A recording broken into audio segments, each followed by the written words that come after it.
everybody. Welcome to the Hallmarkies Podcast, and we are really excited today to bring you another interview with one of our Hall stars. This is very exciting, a new actress to the Hallmark family today.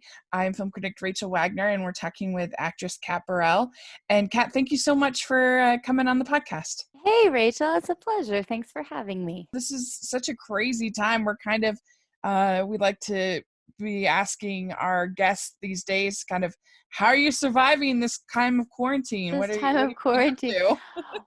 it's been all right, actually. I go through, I think, ups and downs like everybody else does. Yeah. Some days I'm like, oh, this is, how fortunate that I can take time to catch up on all the things that, the to-do list that was piling up of all the little things that, we all have to do, like fix this thing in the house and go sign up for that and make sure you get this filled out and all those things. So some days I'm like, oh, it's nice that you can kind of catch up. But then, of course, other days it's the reality sets in of everything that's going on. It's hard to be away from family.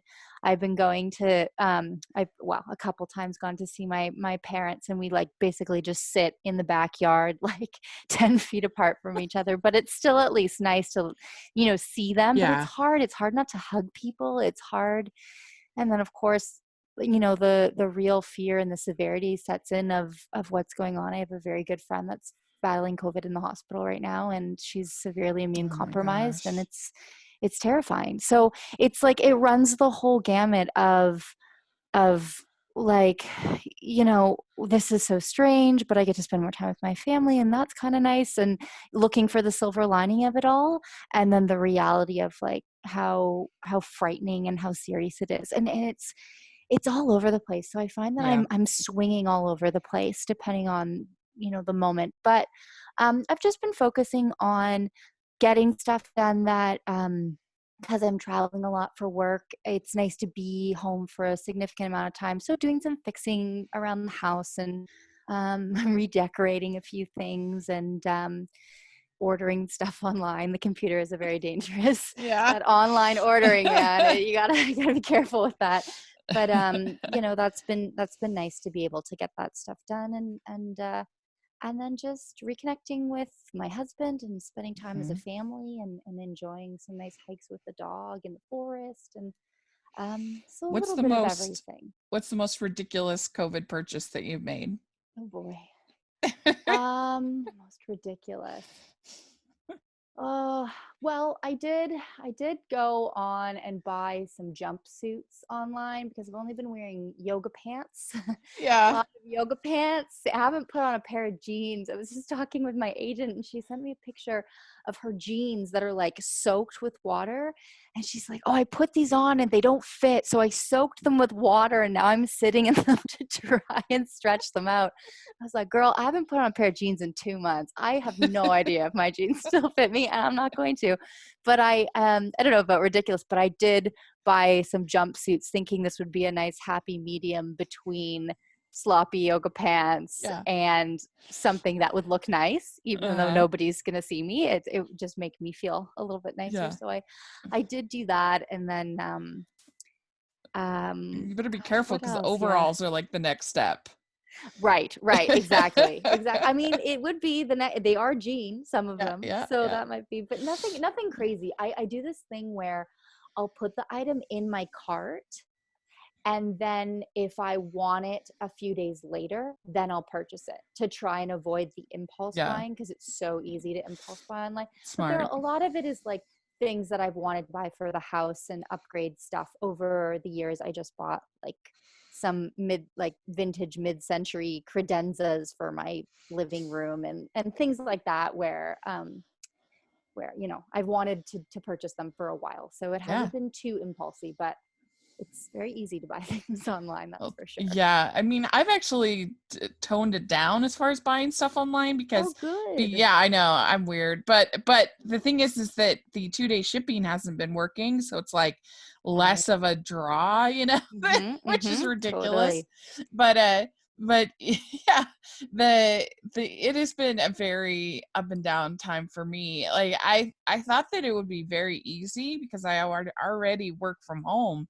but I Right. definitely have felt the isolation. I've really missed my friends, and Yes. I had some health problems myself, not COVID related, of course, Right. but still, that's been stressful, Oh, I'm sorry to hear that. and just when you're all by yourself, it all the time, and you don't have any break from it, That's very like, hard. it's hard. That's very, very Luck difficult. I luckily agree. luckily I've had the podcast, but even that, it's like you need actual humans in your life, Yeah. you need people. Yeah, absolutely. Absolutely. And we don't realize how much just going to the coffee shop, even if you're not Yeah. having a direct Yeah. interaction, because I'm sort of like you, like when I'm not filming, I'm pretty much home.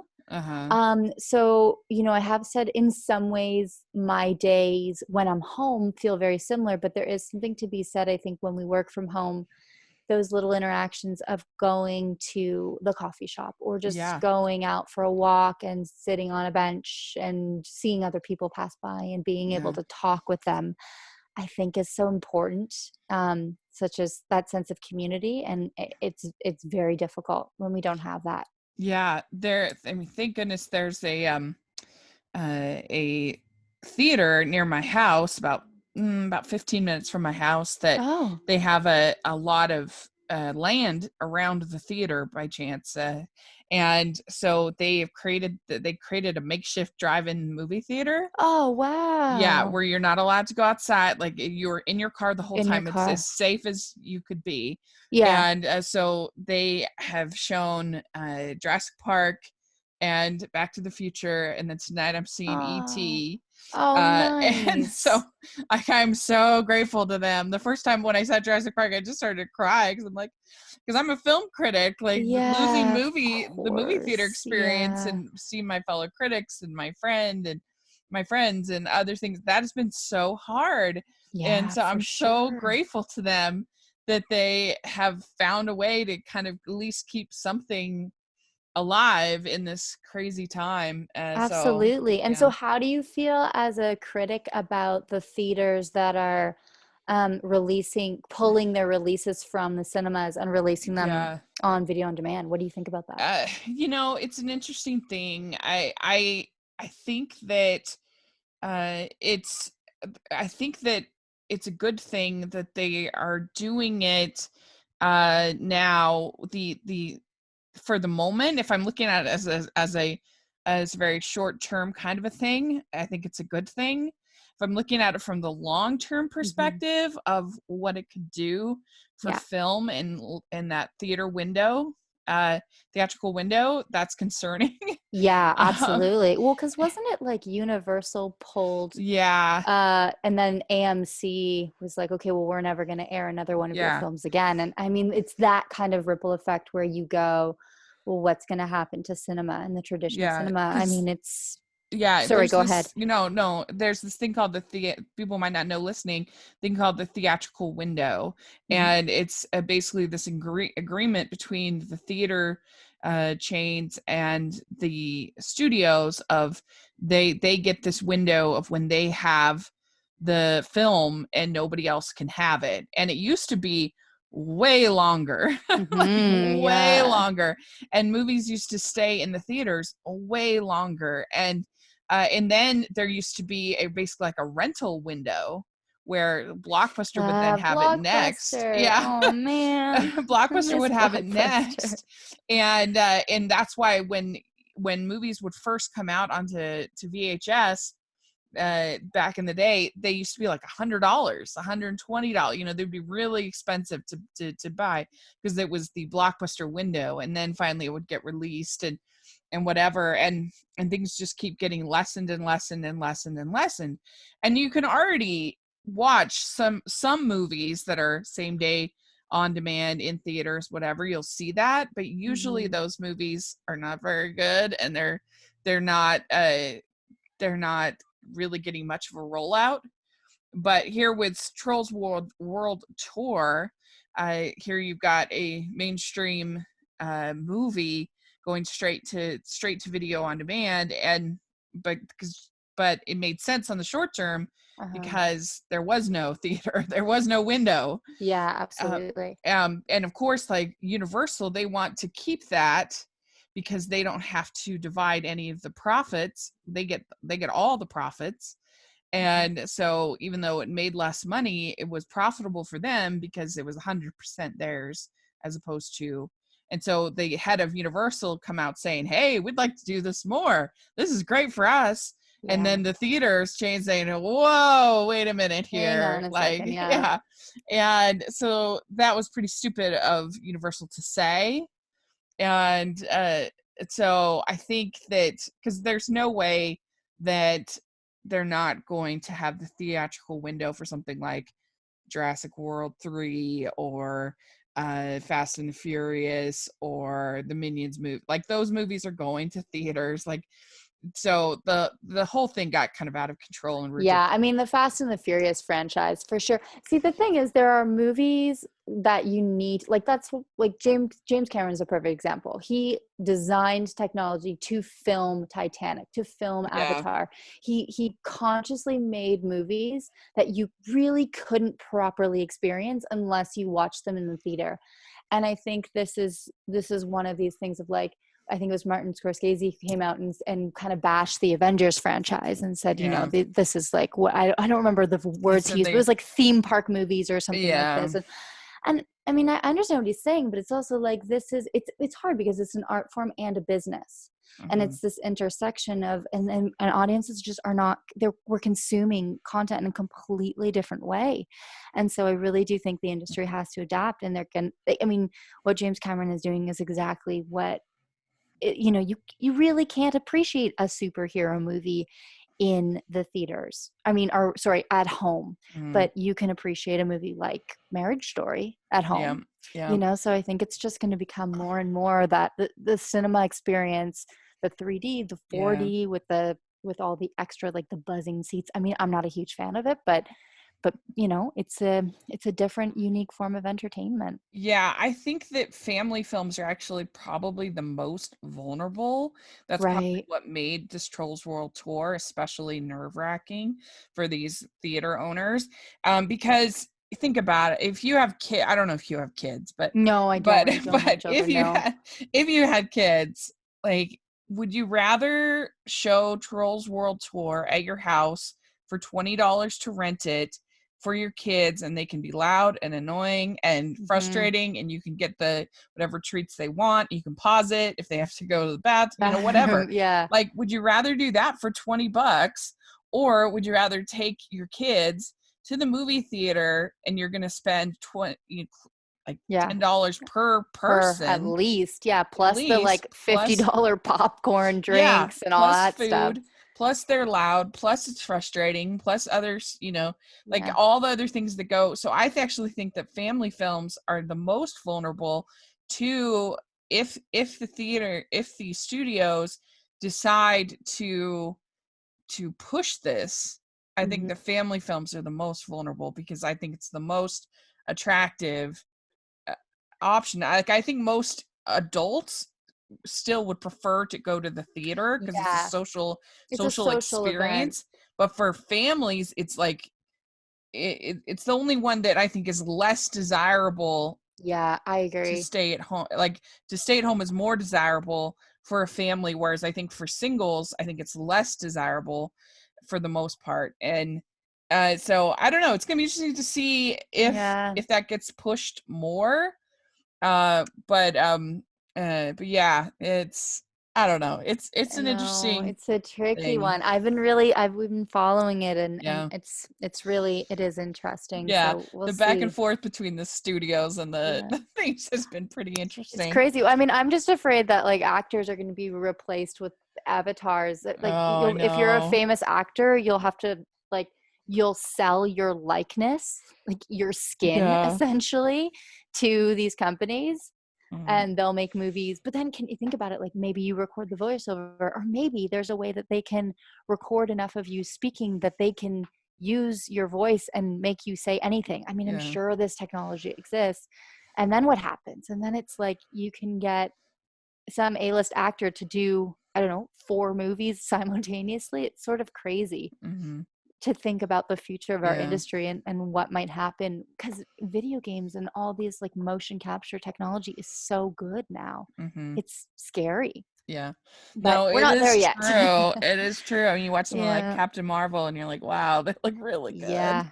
They look They really look good, really right? good. It's like they can do anything. It's sort of, I don't know. I think there's going to be a lot of change in the entertainment industry in the next 10 Mm-hmm. years. Yeah. It's going to be Yeah. very interesting to see Yeah.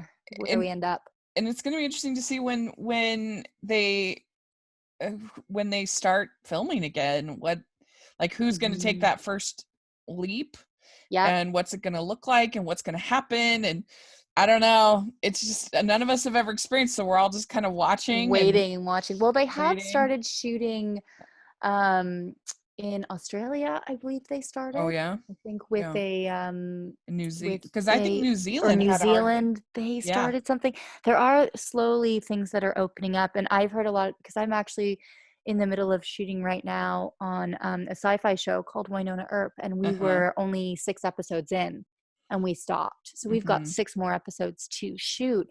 And so I've kind of been in a little bit of contact with the producers about Mm-hmm. what they're sort of thinking, and how Yeah. we can go back to work eventually in a safe way. So gosh, it's really interesting. But I guess if we try to look for the silver lining, there's a lot of innovation happening right Yeah. now, and the best minds in the world are just trying to figure this out on all angles from a health Yeah. perspective. And so, I mean, we just Yeah. got to wait and see. It's crazy.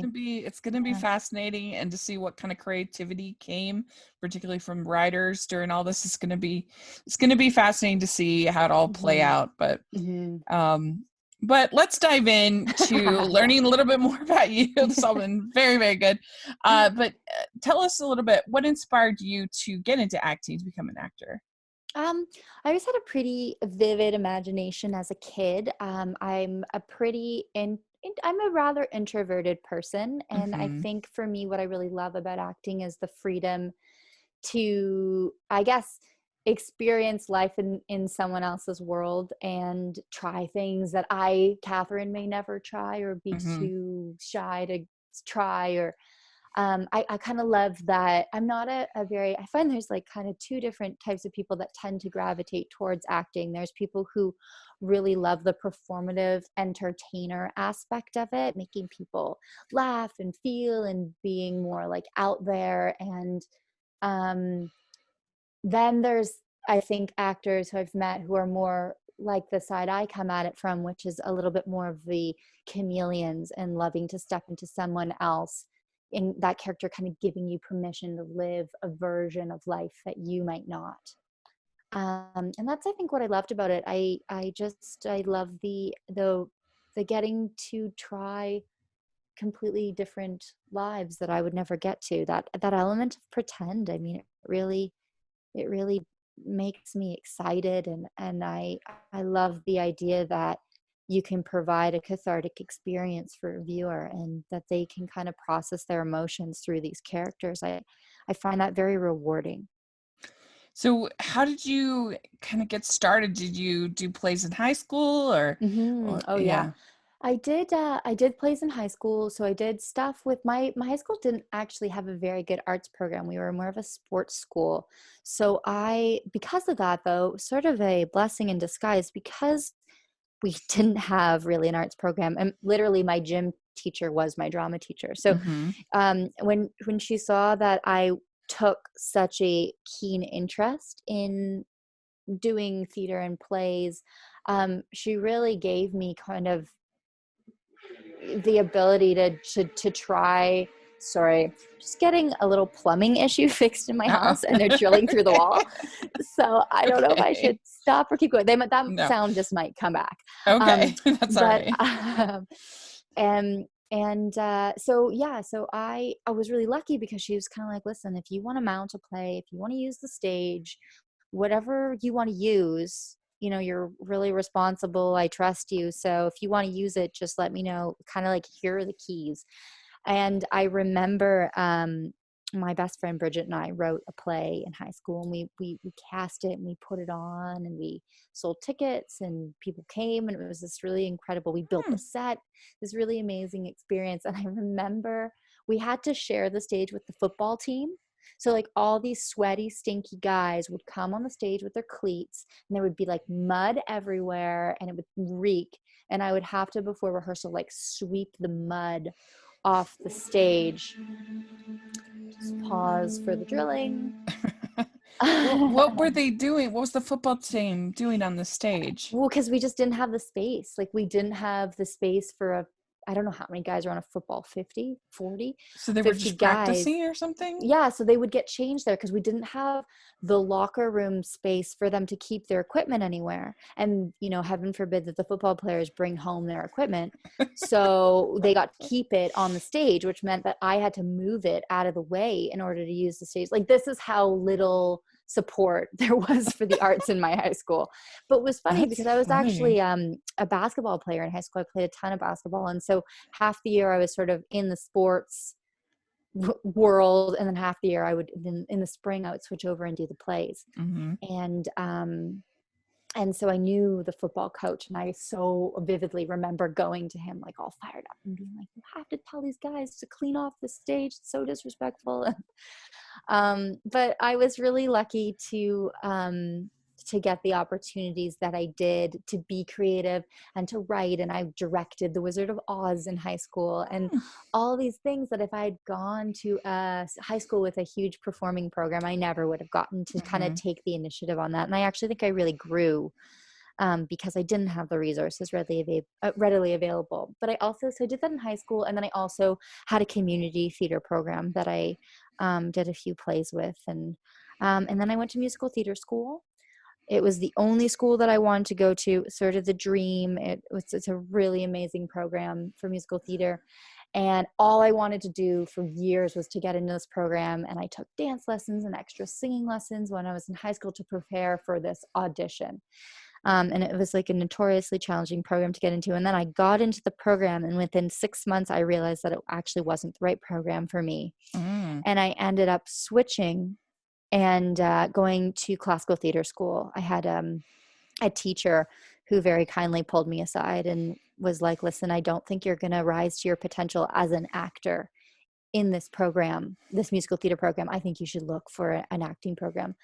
And I took his advice, and I studied classical theater for 3 years at a different school, and did a lot of Shakespeare and Shaw and Brecht. And I got out of that. And then I took a lot of night classes in film acting because it is a slightly different technique. And I just wasn't really, my performance on film was very theatrical. It was very big because that was so what I was used to doing. And so I really had to learn how to scale back the performance for film and for your audience being 2 feet away from your face. It's a really different kind of feeling. And I mean, obviously all the core principles are the same, but it's different. So I did that, and then here I am. I mean, I don't know, that it's been just a lot of no's and a few amazing yeses, and and here we are. That's really interesting. So we'd like to take a second and thank our sponsor for this episode of the podcast. They are the good folks over at Sundance Now. And this is a really exciting streaming service. We're all looking for more and more content these days, different things we can stream. And, in a prepackaged world when it comes to TV, we're spoon-fed reality junk, competitive dating shows, and singers behind masks. And we need stories. We need things that are a little bit more thoughtful, that are a little bit deeper, that challenge us a little bit more. And don't you want something that's good for your TV soul? This is a great time to check out Sundance Now. Sundance Now is an ad-free streaming service created by AMC Networks for people who appreciate thought-provoking storytelling and fresh perspectives. If meaningful shows are your escape, then Sundance Now is the destination. Sundance Now offers the best of true crime series, dramas, and thrillers from all over the world. Their original series, McMafia, State of the Union, and The Cry have received international praise and awards. You can stream Sundance Now on all your favorite devices.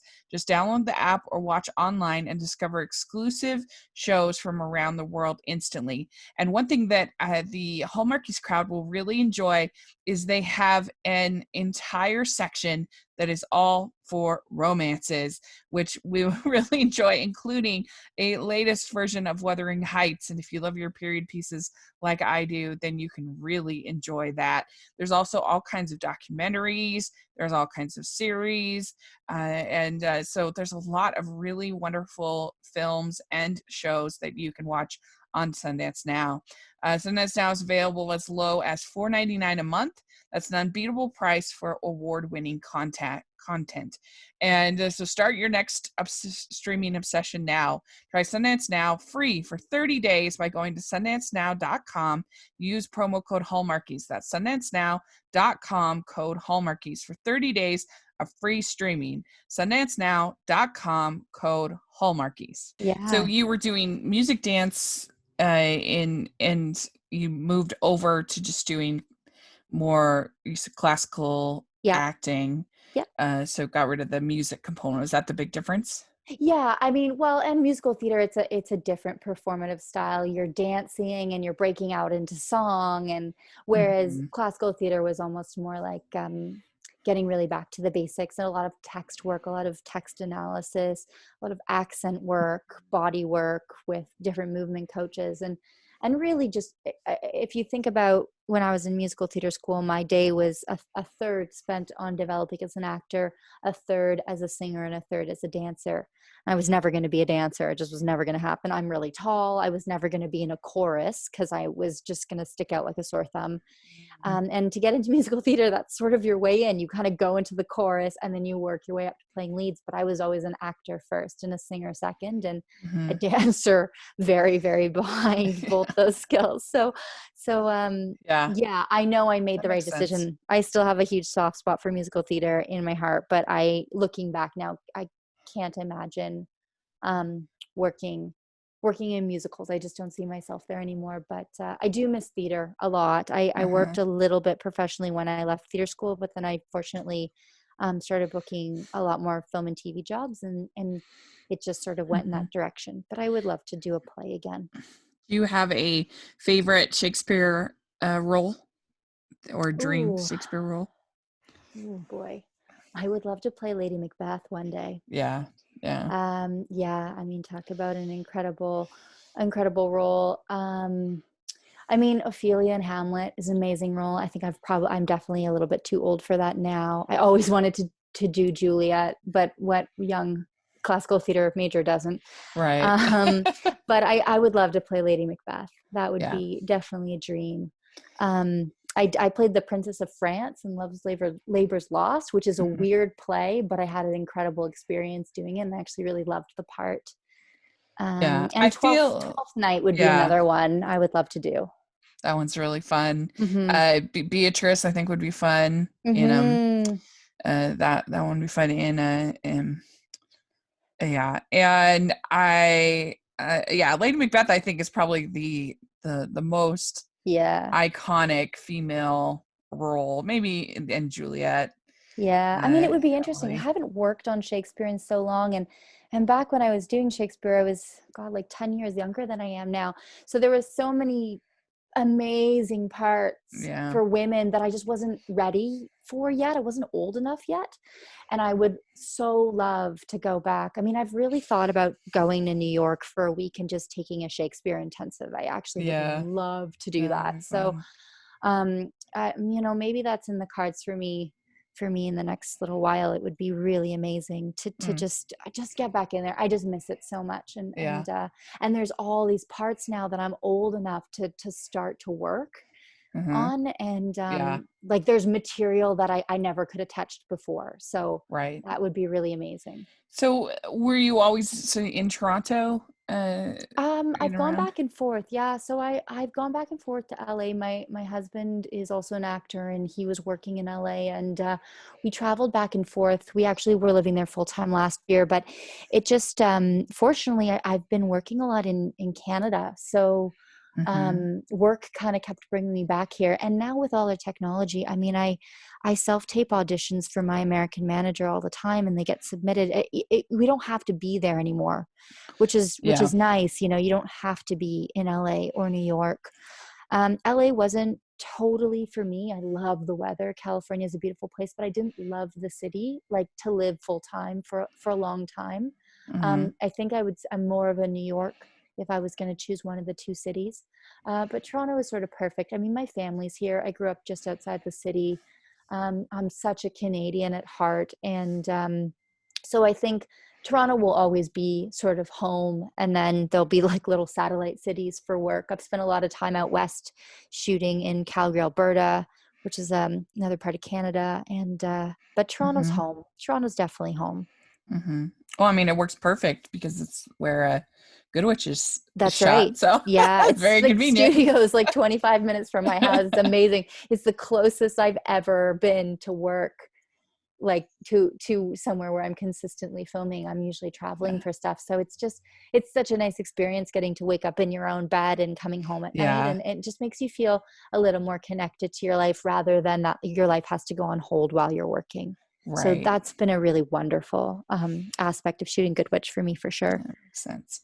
So your first role for Hallmark, though, was the Nutcracker Christmas. Yeah. What was your role in that? So I played, oh my gosh, I have to refresh my memory. I played a character named, I believe her name was Beth, I think. And she was the older sister of actress Amy Acker, who's actually a nice, a really good friend of mine. And I got to work with her. And so I'm only in the beginning of the movie because my character actually dies. But she's sort of this driving force for Amy's character as she pursues her love of dance, because Beth was the one who always believed in her and encouraged her to follow her dreams. And so she always has Beth's memories sort of inspiring her. Yeah, it's an unusual, I think, Hallmark movie it's a little bit different than some of the other ones, just in, I don't know, the story and some other things. So, but that must have been an interesting one to get your feet wet. Yeah, in I mean, it was my first Hallmark movie, so it was, I have a lot of fond memories from it. But I guess. Was that one shot in Toronto, or was that Vancouver? Toronto. Yeah, it was shot in Toronto. And it was their big kind of tentpole holiday movie of that season, I believe. And so it was really amazing because it was such a beautiful production, and everything was just, ballet is such a beautiful art form, and to get can you hear the drilling on your end? Yeah, I can hear you can. Okay, all right. Okay. Just wanted to make sure. Yeah, sorry, it was just distracting me a little bit. Ballet is such a beautiful art form, and it was so gorgeous to be on these huge stages and seeing all these ballerinas and their beautiful costumes, and it just was really magical. And it's a Christmas movie, and there's nothing like a Hallmark Christmas movie. Yeah. And it was really fun to be a part of, especially because Amy and I had known each other before and then kind of became even better friends through the filming of the movie. So it was a wonderful experience. Very cool. So so Good Witch. So why don't you tell us a little bit about Joy and her character? We've, as of this recording, we've just seen the premiere, and she seems pretty. She seems to be snooping around, a little bit suspect of her. But why don't you tell us a little bit about her? Yeah, so Joy she's new to Middleton, and she comes in, as you guys saw in the last episode, to fix Mayor Martha's newly purchased home. And she's definitely there for some ulterior motives. And I think Joy definitely has a past that we're going to learn a lot more about in the next couple of episodes. And I think that she's doing some snooping. I think Joy really wants to be sure before she starts asking questions that her instincts are correct and what brought her to Middleton. I think she's much more connected with the characters in Middleton than anyone realizes at first. So it is really exciting storyline to play, because she's sort of coming as an outsider, and I was new to the cast, and it's a challenge as an actor when you go on to a new show where everyone's been doing it for such a long time.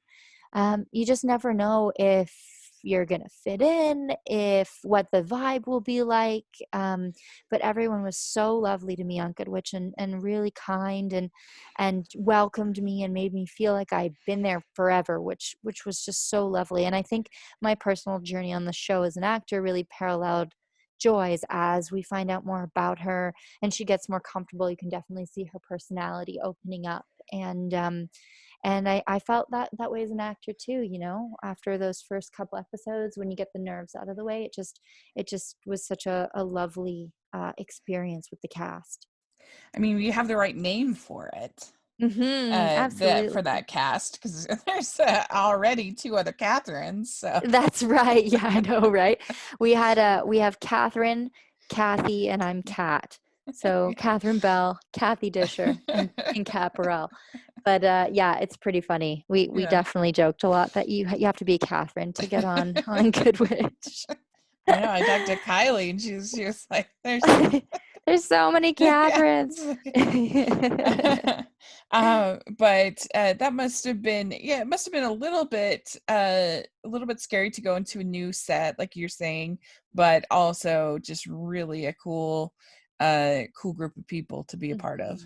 Absolutely. They're so nice. And and I was really not expecting how welcome I was. It was really just such a lovely surprise. Yeah. Like I wasn't expecting it to be bad, but I was so welcomed beyond anything I would have expected, and it was a wonderful experience. Yeah.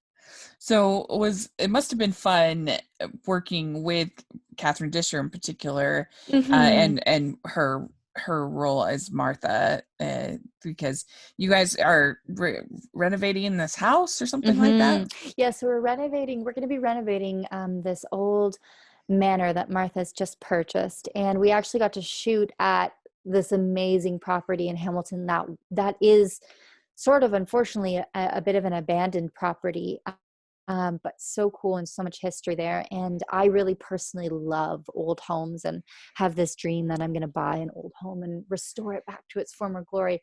And that's actually like a personal dream of mine. And I think it's just so funny that Joy, that's actually what she does for her job. So I sort of got to vicariously live through her a little bit, which was awesome. But yeah, we're going to be bringing this home back to life for Mayor Martha to live in. And we get to spend a lot of time together. And obviously, Martha's a very particular client, and she knows what she likes, and definitely presents some challenges for Joy, who's a pretty she's a very strong-headed person as well, and so they're definitely going to butt heads a little bit, and it creates some really fun tension between the two, and I'm excited for those scenes to come out. Yeah, I'm really excited too. There's nothing like Mayor Martha. She's so hilarious. She's my favorite character of the show. Oh, she's awesome. That'll be really fun. So funny, and such a nice character to play opposite of in a scene, because there's always, the things that make scenes so good are conflict. There, a scene is only as interesting as the conflict that's going on inside of it. And with Mayor Martha, there's always that conflict, and it's a really fun thing to play, especially with Kathy, because she's such an incredible actress, and she doesn't shy away from the Marthaisms, and she's so funny. She just makes me laugh. She's been on our show a bunch of times, and so we love her so much. She's lovely. So funny. So nice. funny. So we like to end our interviews with some fun questions, silly questions. So the first one, what is the best ice cream flavor? Cookies and cream. Okay, very good. What is your favorite color? Green. Very on brand. Okay. What music are you listening to or into right now? I've been listening to some old jazz recently, which is really fun. Some like, oh God, what have I been listening to? Ella Fitzgerald. Is it Ella Fitzgerald? Oh my gosh, yeah, Ella Fitzgerald. And I've been listening to some big band swing stuff. Oh. And what else have I been listening to? Some Billie Holiday. I'm so bad with names. Yeah, no, you got it. I'm the worst person to play any sort of trivia game with, because I remember no names ever. But that's what I've been listening to recently. Very good. Very good. Okay. What is your go-to date night food? Ooh, I mean, I love a pasta. Any kind of pasta will do for me. But a date night food, my husband and I, we love eating out. We love going to restaurants. I wouldn't say there's a certain type of food, but we do like, now that we've been in quarantine, we treat ourselves once a week to like a really nice takeout meal from a local restaurant. And we've been doing a lot of sushi recently. That's sort of, because it's really something we can't make. Right. And I also do love a good ramen. So anything I can't make at home, but ramen isn't very sexy. It's very garlicky, I suppose. Yeah. Maybe not the best for a date night, but we do sushi for a special night in during quarantine. So I'll say sushi right now. That's good. Okay. Yeah. Well, when you're not in quarantine, what is a go-to date night activity to go out and do? I mean, we're big movie fans. Obviously, we really like to go to the cinema. And we really love the VIP experience. So we'll go and we'll get like the food delivered to the seats and sort of the whole, and a drink and the whole thing. That's a really fun thing that we like to do for date night. And what else do we like to do? We have a dog, so we go on lots of nice hikes and stuff with the dog. But I would say the movie thing is a big one. Is a big one for us, especially because we just love movies so much. Mm-hmm. Yeah. All right. Dogs or cats? Dogs. 100%. Yeah. Beaches or mountains? Man, that's such a hard one. Depends on my mood. I would say the mountain has a very slight edge for me, but only slight. Very good. Fancy dress or sweats? Sweats, 100%. I'm like, I don't even wear heels anymore. I've just decided I can't handle them. I wear heels maybe like 3 times a year because I just find them so incredibly uncomfortable. Yeah. I do love getting dressed up. But I like when I don't have to work, sometimes I don't even realize how ridiculous I look until it's like halfway through the day and I look in the mirror for the first time.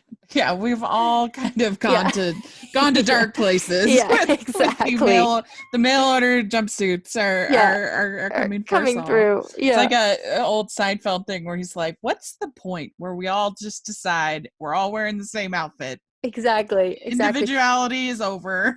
Yeah, I know. I've never been super into, like, I love clothes, but it's so much effort to like put an outfit together.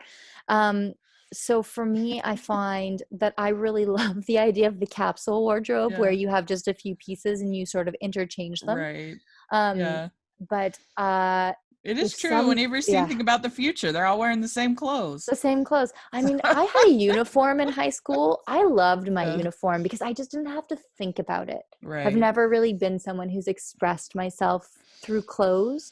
Yeah. I just don't have that skill. I'm not great at putting outfits together.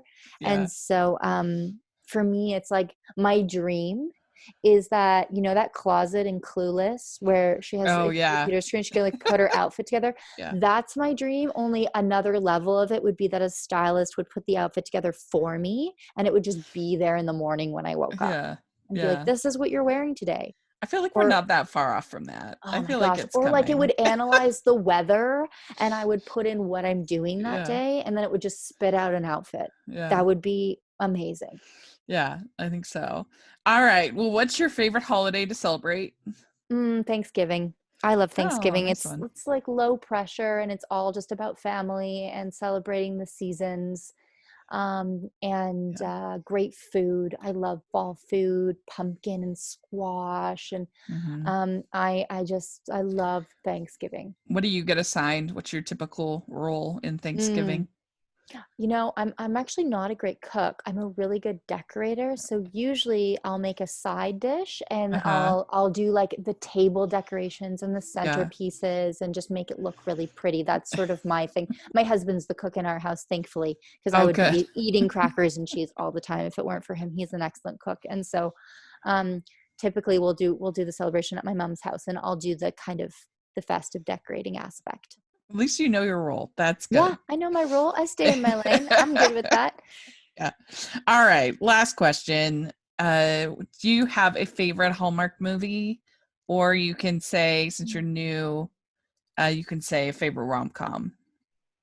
if you want. I actually just watched, now I'm not going to know what it was called, unfortunately, because I only caught some of it at the end, just before Good Witch premiered last weekend, but it was about a woman who was saving a reserve, like a safari reserve. Oh, yeah. Love on Safari, I think it was called. Is that what it's called? Yeah, it was super Lacey. sweet, and I really liked it a lot. I gotta watch more Hallmark movies, but there you go. Favorite rom-com. Ooh boy. Would Bridesmaids be considered a rom-com? I think so. Yeah. I love Bridesmaids. I mean, I love all these comedies that are focusing on female friendship. It's its own, I think it's its own love in our lives, our friends. And I love that more and more movies are focusing on the relationships between women and how important they are and how special they are. And I really found that movie absolutely hilarious and just a gem. I watch it and it always makes me laugh no matter how many times I've seen it. Well, very good. You passed the test. Amazing. Yay. And we're excited to see your role on Good Witch. And, thank you. And thank you so much for taking the time to talk with us. This has been such a pleasure. Really, really great, really fun. And do you have social media you'd like to share? Oh, I do. I'm on Instagram and Twitter, and my handle on both is at Kat Barrell. So Kat with a K, K-A-T. Great. And we'll have all that in the description section, so definitely check that out. And make sure you're following the podcast, Hallmarkies Pod, Hallmarkies Podcast, all of our social media, iTunes, YouTube. And if you're listening on iTunes, please leave us your ratings and reviews. And if you are listening on YouTube, please give us a thumbs up, subscribe to the channel. You can find me at Rachel's Reviews, all of our social media, iTunes, YouTube, everywhere. Please check that out as well. And thank you so much again for coming and talking with us. This was great fun. And good luck with everything, and hopefully we'll see you on we'll get back filming, and we'll be able to keep in touch, and everything. This crazy time will be over before we know it, so hopefully. I hope so too. Thanks for taking the time. It was great to chat with you. Bye. Bye.